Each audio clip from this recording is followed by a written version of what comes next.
Hello, and welcome to the Sacred Heart Shaman podcast, where we talk about spiritual healing, shamanic wisdom, and the challenges of walking the healer's path. My name is Nadia Harenku, and today is a bonus episode. We will be talking about shamanic travel. Thank you for joining me on the podcast today. We are doing a bit of a bonus that I'm going to slide in here before I launch some of my pre recorded podcasts. And that's because this is something that I'm actively working on right now that I would like to share. So, many of you who know me on a personal level know that over the last few years, I've been doing quite a bit of traveling. I have a blog up on Medium where I talk about some of my travels and my experiences, and I'm going to go over them briefly here. So, let me start by pulling back and saying that as a medicine woman, one of my goals for clients, for people, for the collective in general, is to help thin the veil. So it's to help people have one foot here on our 3D Earth in the Matrix and have one foot on the other side. And to have access and communication between both places. That is part of shamanism, is having that cohesive communication. Um, and to teach people how to only take this reality half seriously, um, and giving them the tools to have access to that other space. And one of the ways that I've done that for myself is by traveling and removing myself from my day to day life, from my routines, from my belief systems about how the world works and, um, this society, culture, whatever you want to call it, and putting myself in different places to have different perspectives about the world, about how we eat, about how we live, how we move. That sort of thing. And I think that is a really, really important facet to spiritual development is being exposed to different dimensions of the same thing.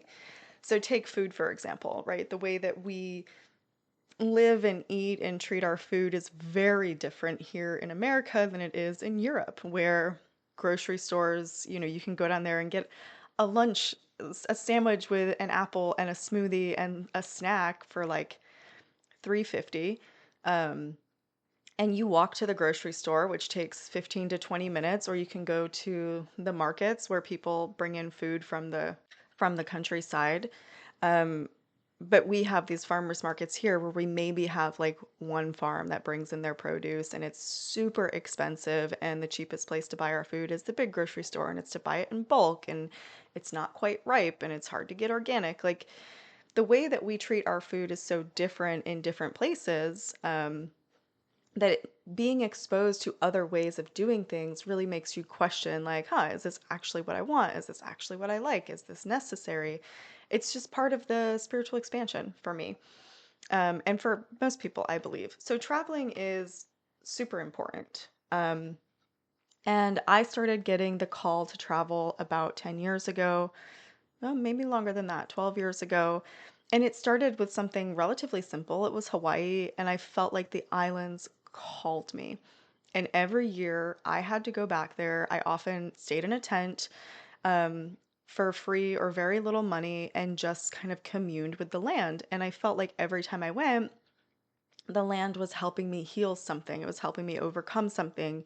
It was transmissioning energy, or transmitting transmitting energy or messages or healing every time I went there, and I could not explain this call. And one year it just stopped. And so that was my first experience with travel. And that was a big deal for me. I was living in Connecticut. I was not very well paid. I had two young kids, and it was still a call that I couldn't ignore. So fast forward, several years, and now I'm starting to get this call to go to other countries.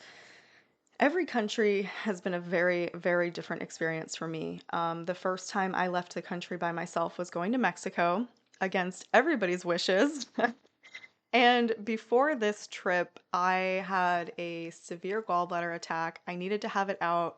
It was the week before the country got shut down in COVID. And here I am, like headed to Mexico.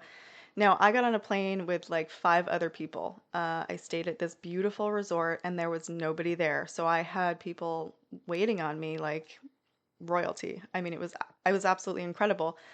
And the whole time I was there, I felt like the land was healing me. I felt like I had gone back to my grandmother's home and she was taking care of me and she was bringing me food and she was like putting salve on my wound. Um, had an encounter with a shaman down there. Like it was just absolutely unreal. And so for a few years, I would go back to Mexico every time I felt like I needed deep, deep nourishment because there was something about that land that just nourished me and provided me with the kind of like medicine of recovery that I had never experienced before. So that was Mexico for me. The next one was South Africa. So I stayed in the northern part of South Africa near the Zimbabwe border. And I was there for, I think, 2.5 weeks. Um, Again, this was one of those places where I felt crazy going there by myself. And it was actually pretty scary, some of the places that I went, especially in Johannesburg. But you know, when I was a kid, I had dreams of going to the Congo, and I used to skip school and drive down to the Bronx Zoo and just watch the gorillas. And I haven't gone to meet the gorillas yet, but I know that that trip is on my horizon. There is something there for me. There's some medicine there for me. So out of the blue one day, was telling my ex-husband, like, I need to go to South Africa. It's calling me. I booked the trip, and I'm going to talk a little bit about my booking process in a few moments. But I booked this trip and went out there, and it was the most incredible experience of my entire life. I felt like I had touched into some ancestral roots that I did not know existed. Definitely felt very connected to the tribes that were in the area that I stayed in. I interacted with some of the local women and talked to them about like my work and who I was, and they gave me a word that accurately described like what I was as a medicine person. Their word for it was Sangoma. But it was kind of like shaman, witch doctor, healer, but they were saying how they're almost always women and asking me to do healing work on them and wanting to hear about who I am was the coolest thing I've ever experienced.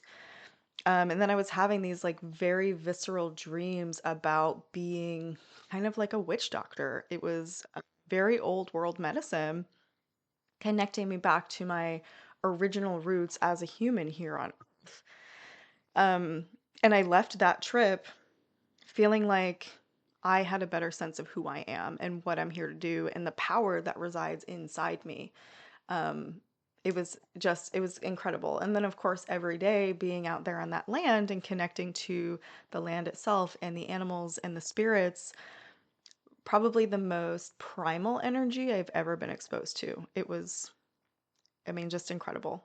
And that trip is kind of what catapulted me in my spiritual work, like as a practitioner, because it helps me gain the confidence of like, yes, I know who I am. I know why I'm here. This is amazing. Um, the trip after that, I went to Northern Ireland and Dublin, and that trip was all about the medicine of the heart. I have been exposed to Fey energy and working with Fey energy for a number of years at this point, and it is not what other people talk about, which I think is really interesting. Like the origin point of Fey is not, it is not the kind of stories you hear, but their medicine is heart medicine, and that's my medicine. And going to Ireland was really interesting because I flew into Dublin, and as soon as I crossed the border into Northern Ireland, everything changed. It was like my radar went wacky. I felt lost. I felt confused. I felt like I was being turned around. And what they were trying to show me was to use my heart as a compass instead of using my head. And so I kept hitting like dead end roads, literally. My phone stopped working repeatedly. Um, and every day I would wake up feeling confused, and they're like, okay, what do you want to do today? Forget about what you've come here and planned to do. What do you want to do? Um, and really teaching me to tune into my intuition. And that was really hard. I follow my intuition like on a day to day basis, but this was kind of next level. When I was in Ireland, I stayed at three different Airbnbs, And I don't book the place until I get called to. Like, I know I'm going to Northern Ireland in May. Great. I don't book anything until Spirit comes and taps me on the shoulder and is like, it's time. I go online, I let the pictures speak to me, the land speaks to me, actually more so than the houses. And I'll see a picture of like the front yard or the trees around it or something, and I'll know instantaneously, like, okay, there's medicine in this location for me. This is where I need to stay. So in the case of Ireland, it was really interesting. This is my most recent big trip, so I'm gonna explain it with a little bit more detail. The first place that I stayed, we were working on intuition and following my heart. And it was like kind of in the middle of nowhere, farm town in northeast Northern Ireland, just like not a lot around. And I felt like I was being prepared. So follow your intuition, follow your heart. Amazing. The guy that I was sharing the property with wasn't there most of the time. So there was like a lot of crying and a lot of like just feeling what it was like to be by myself and be in my heart space. And it was wonderful. I was there for 4 or 5 days. I spent some time in the local town where strangers invited me to dinner and bought me drinks and chatted with me. Like, it was just lovely. Northern Ireland is highly, highly underrated. The second place that I went to was at a B&B. I stayed with these people. I did not know that the woman was also a plant medicine woman, and she had nettle all over her property. And that was a wonderful experience as well. Continuing with the theme of the heart, at one point, the man who lived there kind of blew up at me about being there too much, not leaving the Airbnb, going to do my own thing. Like, we're not here to host you all day. You're not supposed to be in the kitchen unless it's breakfast time. Like, kind of lost it on me. And I bawled for like 2 hours straight. I bawled. And I felt like it was about so much more than this one man, right? Like, he pulled a plug of a well of grief that needed to be pulled. Um, it was absolutely wild. And I felt like I got some really deep medicine. And of course, while I was there, the woman was preparing meals for me and nourishing me. There were horses on the property, there were the plant spirits who were very active. And I felt like my heart was being debrided, like just cleared out.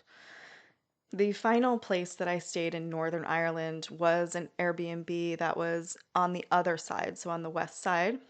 And that's when I did the majority of my exploring, traveling to a lot of parks and a lot of scenic areas, like tourist areas as well. And every day I would come back to the B&B at like 4 or 5 o'clock and I would just cry. I would cry for 5 or 6 hours. I would drink a bottle of wine or watch a romance film. And I just felt so alone. And I allowed myself to feel alone. And I allowed myself to feel the grief and the sadness. And it just like cleared and cleared and cleared. And during this trip, which was um, over a year ago, maybe a year and a half, that's when I knew that I needed to end my marriage. Like, for sure. I started to feel the pain and I started to feel the grief and the loneliness. And it was like, oh, okay, this is actually here all the time, but I never give myself the space to feel it. And so pulling myself back from my life, going to this land, which is full of heart medicine, full of support, I'm able to purge and move through what I need to move through. And it was incredible. I mean, it sucked. It was a real roller coaster ride. The people there are great. The food is great. Like, oh my God, the nature, absolutely unreal. But the pain of it all is, it's still painful. It gets better though. So, one of the cool things about Northern Ireland is how thin the veil is over there. There was one specific forest that I went to, and most of the places that I went were not like tourist places. They were just kind of normal parks and preservations and castles and stuff. And honestly, they were so magical. It was just incredible. But there was one place that I went, it was a forest, and I drive up and it's raining, and the guy's like, "It's raining. What are you doing here?" And I was like, "I want to go for a hike." And he said, "All right, go in. I'm not going to charge you because you're the only one here and we want you to be here." Like, just so sweet, right? And I go out into this forest and I'm doing a little bit of crying, doing a little bit of hiking, taking some pictures. It's absolutely beautiful. I sit down on a bench and I just close my eyes and I can see the other side instantaneously. It does not require me to go into trance state, does not require a deep meditation. It's just there because the veil is so thin. And it looks like, I don't even know. It looks like something you would see out of Narnia or Hobbit movie, where there's just this hustle and bustle of people, and half of them look human and half of them look like creatures. And there's shop stalls and there's yelling because it's some kind of like open air market, and they're just hustling and bustling all around me, selling their wares and buying, and I can see them clear as day. Now, I see things pretty much all the time, but this was different. This was like a whole different world. I was completely immersed in it. And also, I knew if I tried to make eye contact with anybody, they would see me. And that is not what I wanted. I didn't want that because I was afraid I was going to like shut it down or something. Or, I just didn't know what was going to happen. I've never been so close to it like that before. And all of Ireland was like that. Northern Ireland. It was all so close. The other side was so close. Now, I believe that this is because their belief is still so present. There's still so much, even if their belief is in the form of superstition, there's still so much of it that it keeps it alive, that it keeps the veil thin. And I want that for us. I want that for everybody. So that's one of my goals in helping people with my work is to thin the veil, to bring that closer to the reality that we're living in, because that's the real stuff. That's real reality. Anyway, so that was cool. And as I wrap up this last Airbnb, I'm planning to head to Dublin for a couple days before I leave. Now, one of my travel rules or travel things is that the last couple days that I'm in a place, I stay in a five-star hotel because I know that I've been through it. I know that I've been through a massive healing ordeal. I know that I've had some shit come up.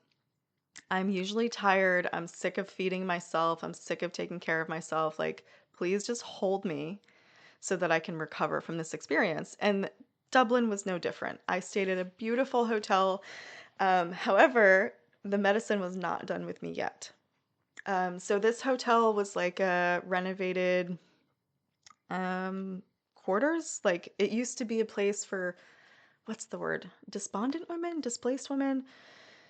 There's some phrase for it, and it's basically women who were governesses or nuns. They weren't unmarried. It was women who were unmarried and they were dying alone. They would all go to this home for women in this position, and they would live together and they would die together.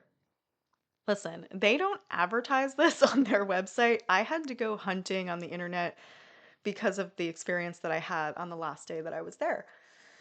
So I'm in this hotel. It's absolutely beautiful. The gin bar is amazing. The people are great. It's within walking distance of everything. Now, I didn't particularly care for Dublin. It was way too busy and disconnected for me, and like kind of a shock in comparison to Northern Ireland. But it's Dublin, and I had to see it. So the last couple days I'm there, it's great, but I'm getting ready, like I'm ready to go home. And the last morning that I wake up there, 4 o'clock in the morning, I wake up to the sound. Oh, I've got chills.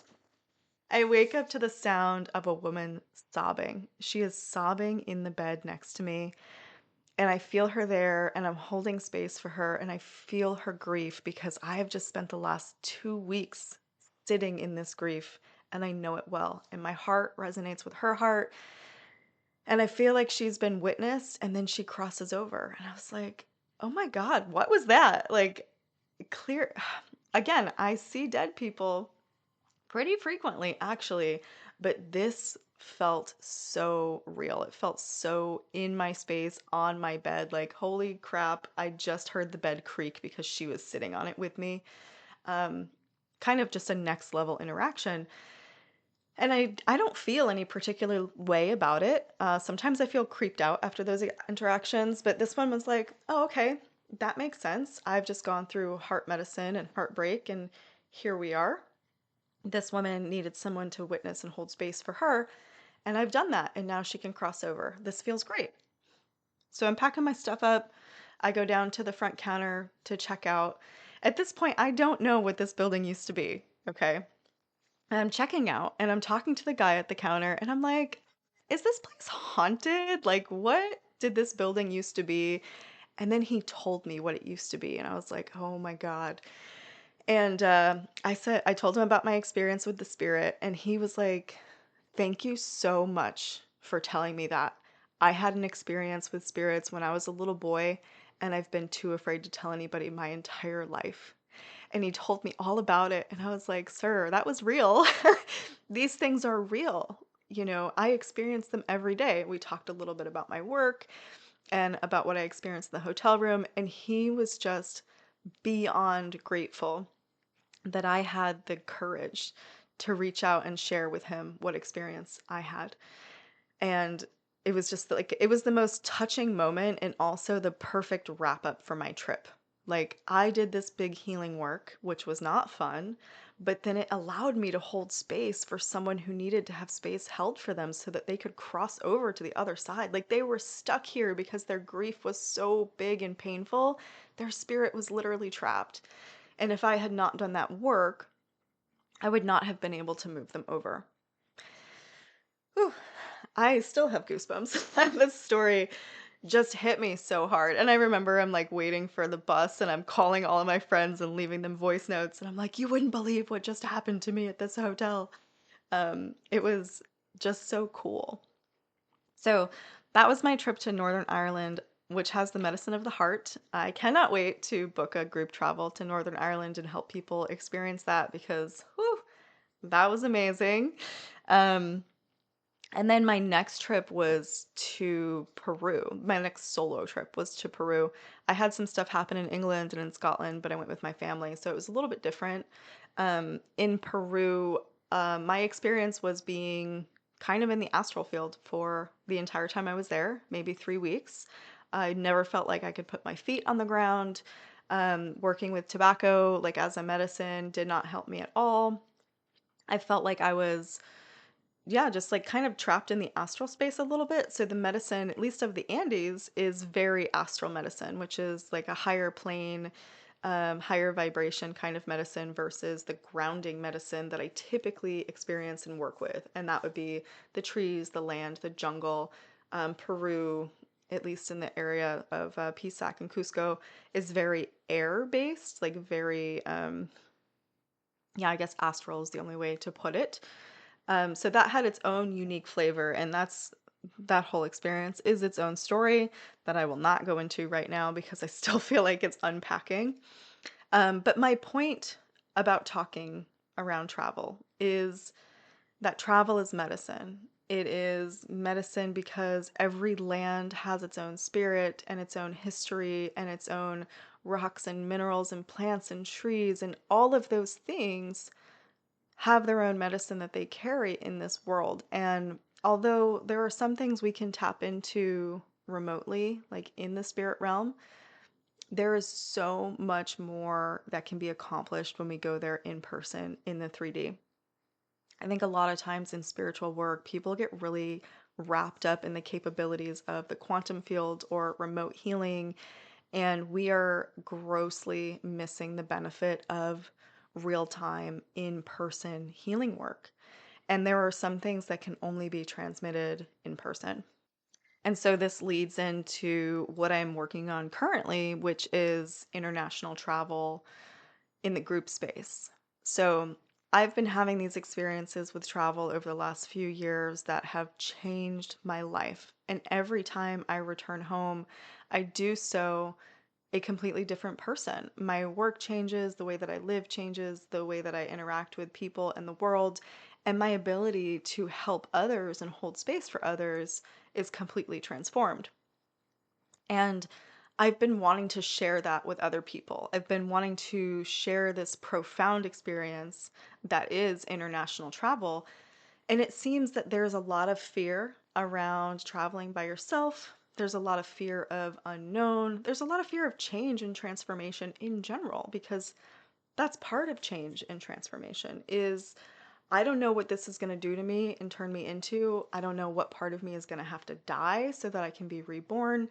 And all of those unknowns are terrifying. And then there's pieces like that we don't even think about. Are you aware that if you leave your day to day structure for enough time, you get a new perspective on it? You break out of things that need to be broken out of. You clear energy that needs to be cleared. Heck, just getting on an airplane unattaches you from the matrix that is like it's like an energy matrix. We're all connected to it here, especially in the United States, is where I feel it the strongest. And when you go up in a plane, you literally get removed from that matrix and stuff starts to fall away instantaneously. That's why some people have such a hard time on planes. It's not about the flying itself, it's about being unattached from this grid that we're plugged into. And you start to be able to feel the nuance of coming in and out of it. For many years, as soon as I got on a plane, I would feel like sometimes I would throw up, but I would feel like I was going to throw up. I would start shaking, I would start crying, and it was literally because I was being plucked out of this grid that exists here. And it was painful and like a tumultuous thing to move through. This happens less now, thankfully, but it took a lot to understand what was going on. Anyway, travel is an incredible experience, and what I have always wished for myself was to have somebody take care of me while I go through this travel transformation process. I had a little bit of it when I was in South Africa because I had a full room and board, and I was like hand prepared Italian and African food for 3.5 meals per day. Um, and I had someone taking me like out in the village and safaris and stuff, but I didn't have anybody there for me emotionally or kind of relationally that I could really talk to about what was happening inside me. And I've always wanted to do that for other people. And yet I never had the space or the knowledge or honestly the confidence to be like, yeah, you can totally do that. And then when I started looking at what I create for people now with the containers that I work with 3 to 4 days, um, I'm thinking, why don't I take people internationally? Why don't I have international retreats?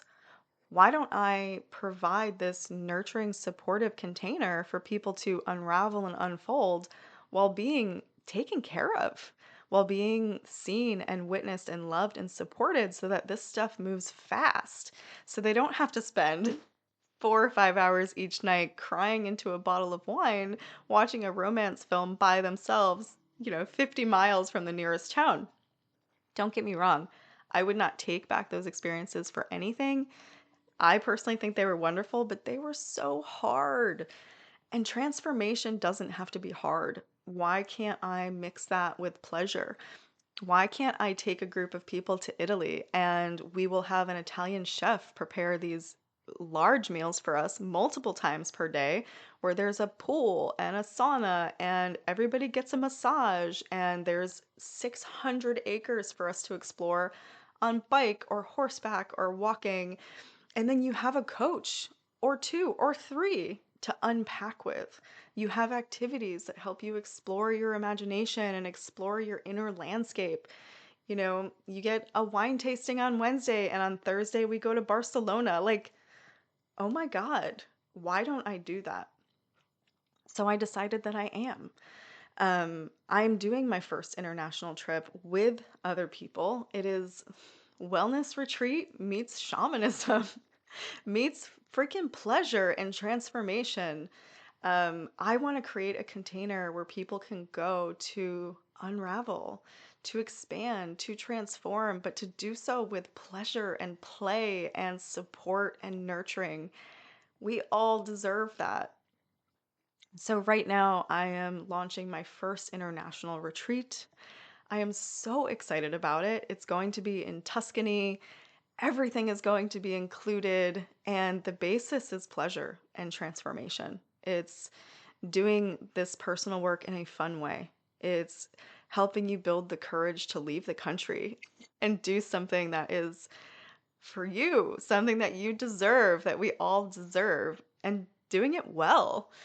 Um, I'm super excited about it. So I'm working on the content on the website right now and putting the packages together. Um, I don't have the sign up link yet, and that's okay. But I do have the consultation link if you want to have a conversation about it, if you want to find out more information. Maybe you'll stumble across this podcast when the link is out and ready to go. I hope to have that in the next couple weeks.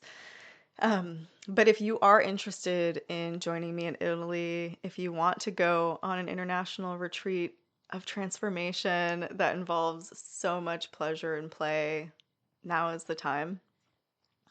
You can reach out to me by email and we can have a conversation, or you can go on my website and book a complimentary call. My email is Nadia, Nadia, at sacredheartshaman.com, and the website is sacredheartshaman.com.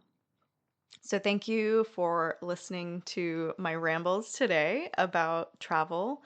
Shamanic travel is absolutely dope.